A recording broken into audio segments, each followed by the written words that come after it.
Hello, friends. Salutations mes amis. En cette période particulière de l'année, Nancy et moi vous adressons nos salutations les plus chaleureuses, ainsi qu'un message spécial indiquant l'étoile qui nous guide et qui éclaire notre chemin encore aujourd'hui. La nuit était sombre et sans nuages. Les étoiles scintillaient au-dessus des collines de Bethléem, où depuis des siècles, les bergers surveillaient leurs moutons. Cette nuit-là ne semblait pas différente. Alors qu'ils parlaient, en s'entretenant du Sauveur promis, et ils priaient pour que le roi montât sur le trône de David. Soudain, la nuit a été interrompue par un éclair de lumière céleste. Nous lisons dans Luc 2 au verset 9, « Un ange du Seigneur leur apparut, et la gloire du Seigneur resplendit autour d'eux. Ils furent saisis d'une grande frayeur. » Et cherchant à calmer leurs esprits, l'ange dit, « N'ayez pas peur, car je vous annonce une bonne nouvelle qui sera une source de grande joie pour tout le peuple. Aujourd'hui, dans la ville de David, il vous est né un Sauveur, qui est le Messie, le Seigneur. » Après que l'ange eut expliqué comment trouver ce précieux enfant, enveloppé de langes et couché dans une mangeoire, c'est comme si le ciel lui-même ne pouvait plus contenir sa joie, alors que des milliers et des milliers d'anges chantaient « Gloire à Dieu dans les lieux très hauts, paix sur la terre et bienveillance parmi les hommes. » Les bergers n'ont pas été les seuls à voir la lumière surnaturelle qui rayonnait de l'armée céleste cette nuit-là. Loin à l'est, au pays de la Mésopotamie, des sages appelés mages ont remarqué une étoile inhabituelle dans le ciel nocturne. Ces mages appartenaient à une classe de nobles, riches et influents, et honoraient Dieu par leur intégrité et leur sagesse.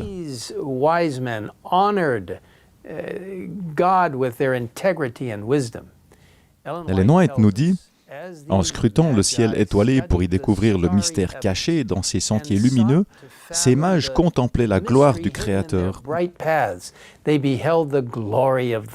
Désireux d'obtenir une connaissance plus complète, ils se tournèrent vers les Écritures hébraïques. Ils connaissaient la prophétie de Balaam, lui aussi originaire de Mésopotamie, qui avait déclaré des siècles auparavant « Un astre sort de Jacob, un sceptre s'élève d'Israël. » Serait-ce l'étoile ? Se demandaient les mages. En étudiant les prophéties d'Ésaïe, de Daniel, de Michée et d'autres, ils furent convaincus de la signification de cette étoile inhabituelle et furent déterminés à en apprendre davantage.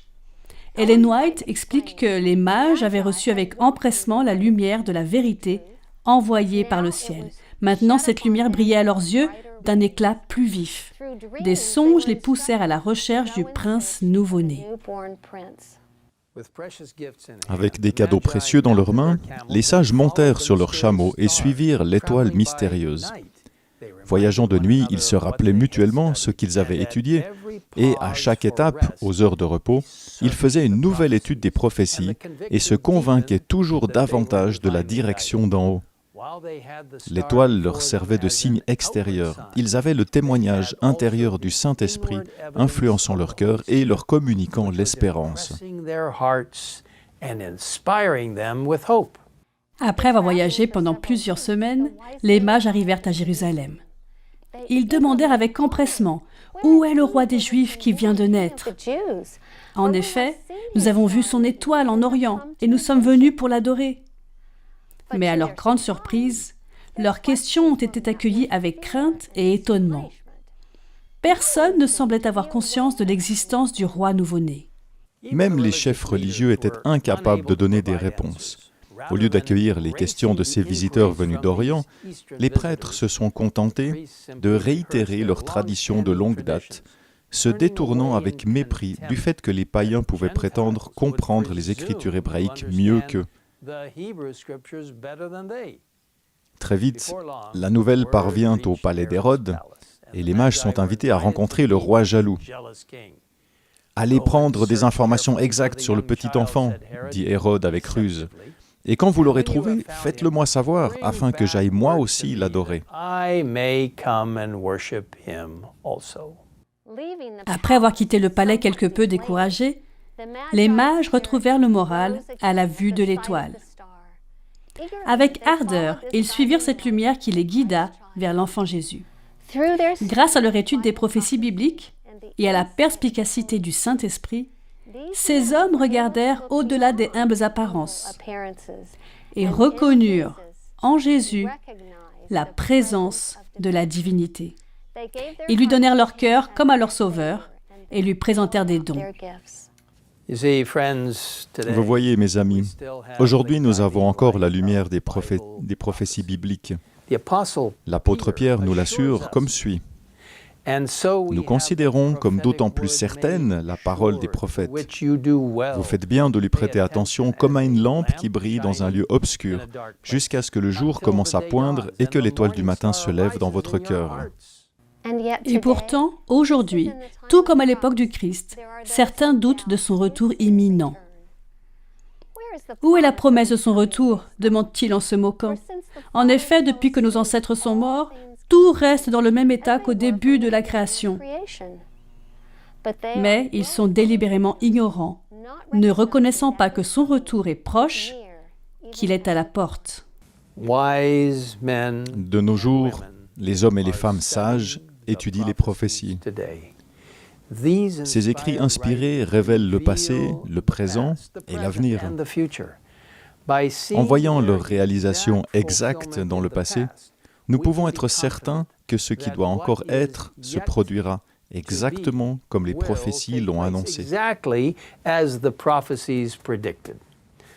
Suivons cette étoile. Encore bien peu de temps, et celui qui doit venir viendra. Il ne tardera pas, et le juste vivra par la foi. Et maintenant, je vous invite à prier avec nous. Père Céleste, nous te remercions pour la façon dont tu es intervenu dans la vie des mages, les aidant à mieux comprendre les prophéties qu'ils lisaient.